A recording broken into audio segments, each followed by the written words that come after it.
Christmas, an event that lights up December with decorations, warmth, and joy across the world. But for Muslims living in diverse societies, this brings up an important and often challenging question. Should Muslims celebrate Christmas? In today's video, we're going to explore the Islamic perspective on Christmas with clarity, authenticity, and wisdom. We'll explore not just the history and religious views surrounding Christmas, but also practical ways for Muslims to navigate this season thoughtfully. So, make sure to watch until the end for valuable insights on how to handle interactions during this festive season with grace and integrity. Let's start with a look at the origins of Christmas. While it is celebrated on December 25th as the birth of Jesus Christ, or Prophet Isa, peace and blessings be upon him, historical records reveal that this date isn't accurate. Did you know that historians suggest Jesus, peace and blessings be upon him, was more likely born in a different season, possibly spring? The early church chose December 25th strategically, aligning it with existing pagan winter solstice celebrations, like the Roman festival of Saturnalia, which marked the rebirth of the sun. This decision merged cultural customs with religious teachings to attract converts. Over time, these traditions blended together, evolving into the Christmas that is celebrated today, a mixture of religious, cultural, and even commercial practices. Scholars and historians widely agree that December 25th was chosen centuries after the life of Isa, peace and blessings be upon him, to ensure smoother cultural integration. Did you know about these origins? Comment below if this surprised you, or if you have more historical insights to share.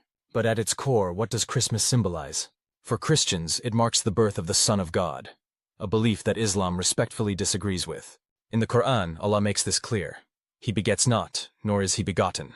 Surah Al-Ikhlas, verse 3. Muslims hold Prophet Isa, peace and blessings be upon him, in the highest esteem as one of Allah's greatest messengers, mentioned by name more than any other prophet in the Qur'an. However, Islam does not attribute divinity to him. Instead, we honor him as a humble servant of Allah, a miraculous messenger, and a teacher of monotheism.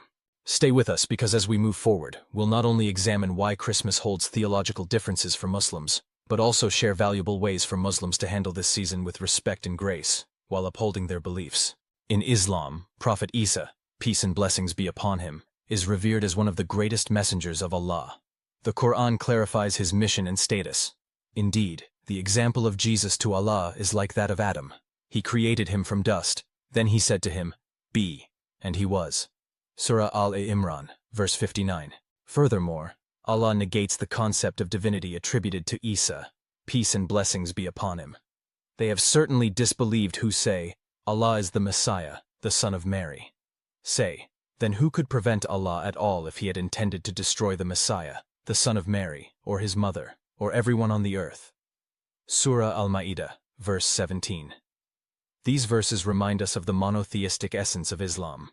While Isa, peace and blessings be upon him, is honored as a prophet, associating him with divinity or celebrating his birth through practices rooted in non-Islamic traditions contradicts the core of Islamic belief. Islam provides clear guidance on celebrations.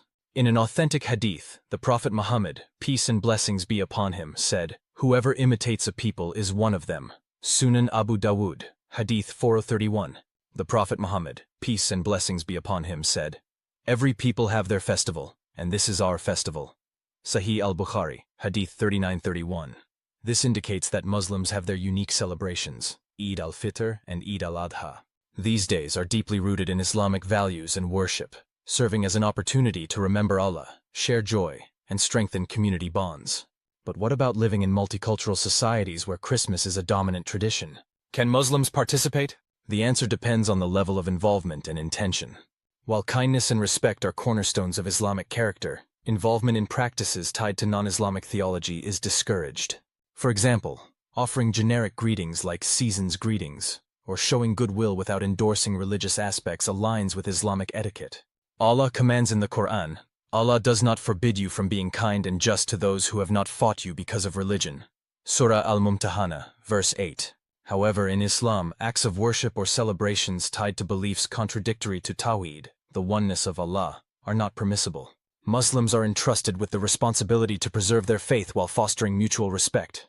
The Qur'an reminds us, "And do not mix the truth with falsehood or conceal the truth while you know it." Surah Al-Baqarah, verse 42.